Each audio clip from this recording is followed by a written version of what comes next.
okay, what is one thing your ex did or a memory you have of them that will haunt you for the rest of your life? It doesn't have to be something that would be scary to everybody, but something that stuck with you. I'll go first. A few days after my therapist told me that I needed to leave because he was going to kill me one day, I told him about it so that he would realize how scary he was and hopefully change. He didn't say, oh, babe, I would never do that to you, or, deny it in any sort of way. He said, how do I fix that?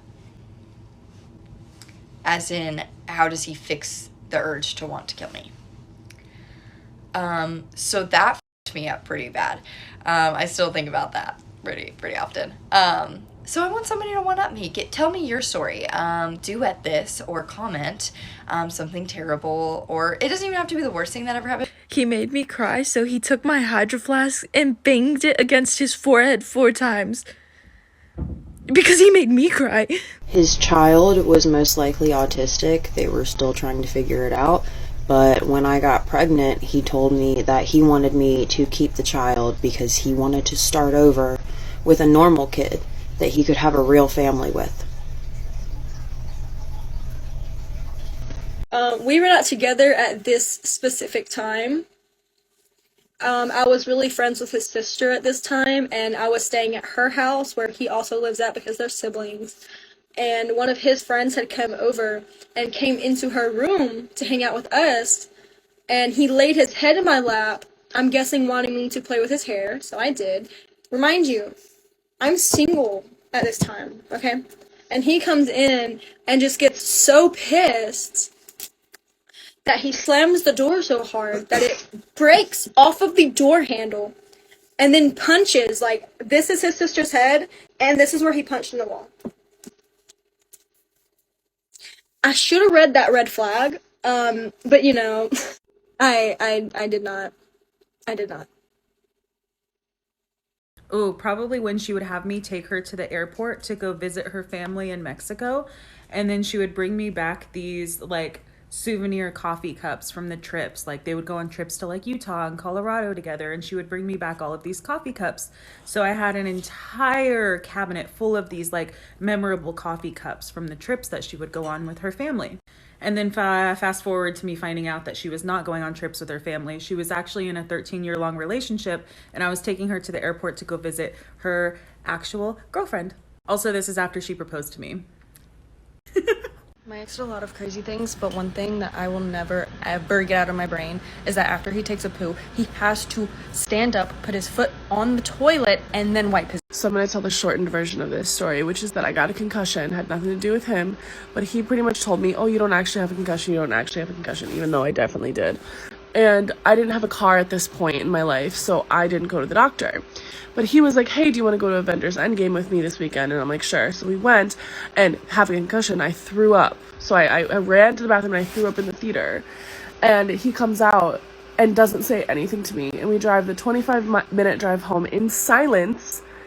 And then when we got back to my place, I was like, what is going on? And he was like, I'm upset, and I don't feel like I'm allowed to be upset because that's me being selfish. I feel like I'm being tested. And if I express that I'm upset that I just wasted my money, then I'm a bad boyfriend. And it was so manipulative that it got to the point where essentially I was apologizing to him by the end. Mental illness. Unfortunately, I have 1,000. I'll just tell one of them. While we were driving on the freeway, he was driving, I was in the passenger seat. I found out that he was still doing drugs behind my back, and instead of admitting it, even though it was true, he decided to fake pass out behind the wheel while we were on the freeway, while he was driving. So, passed out. I had to grab the wheel and try to wake him up and hold on to make sure that we didn't crash into anything. And the reason that I know he was faking it was because months later he told me that he didn't actually pass out. So almost died that day. So we were coming back from a date, right?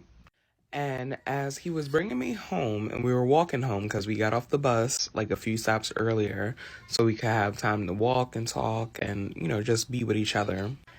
And he says to me, because your mom doesn't know where you are, I could kill you and put you in any of these dumpsters and nobody would know.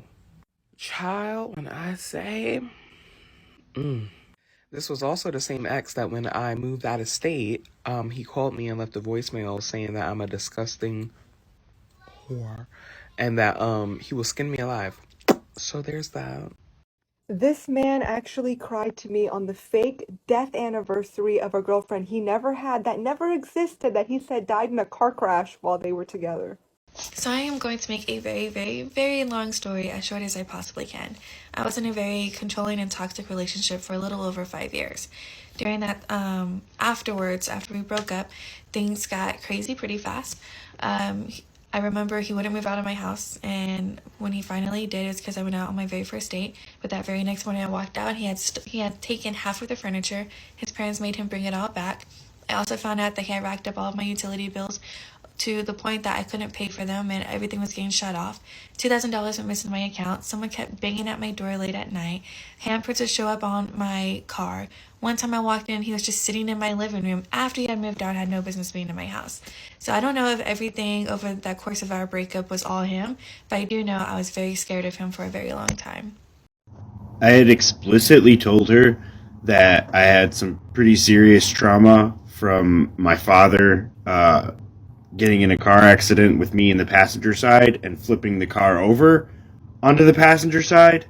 So I couldn't even get out of the door. Like I saw the pavement under my door and there was glass and stuff everywhere. But then when I was with her and she was driving me to work, we got in an accident, right, you know, and this was like the kind of accident where we were hit on the passenger side, again, where I was, spun the car all the way around, glass everywhere, airbags deployed, the horn is stuck on going, "Ree," and she's just laughing. She thinks it's so funny. I will never understand that, but it has stuck with me for a very long time. A very long time. So in high school, I broke up with my ex because he was cheating on me. And like when we broke up, he treated me like he was trying to talk to me and stuff, and like he would just treat me like he would get so mad just because I wouldn't talk to him, and he would just like sexually assault me, like grab like random areas, inappropriate areas of me, like for no reason, just to do it. So yeah, that still bothers me because it's like, why would you do that? Like, Okay, I have a pretty good one. About 7 years ago, I broke up with my boyfriend, my very first boyfriend ever. And just to keep the story a little bit short, after I broke up with him, he got really mad and he attacked me and he stabbed me 22 times and he also tried to slit my throat. Here's my little scar.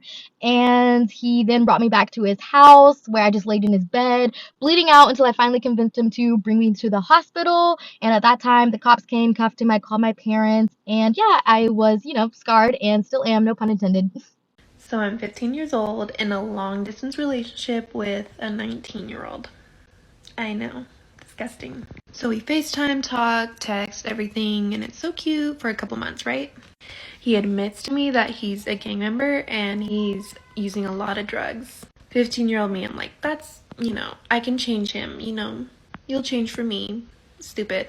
We get into a fight one day and it's really bad. He's saying, "Oh, I'm gonna kill you. I'm gonna find you." He's like 2 hours away from me, so I'm scared. But I can't let him see that, so I'm like, you can come. I got family, trying to defend myself. He then goes, "Oh, I know your cousins," and lists all of them. And goes, "They won't do shit." He then screenshots Google Maps with my house in it. Mind you, I didn't have any photos with my family members or tag posts on social media, and I for sure never gave him my address. I got back with him, of course, because I was so scared.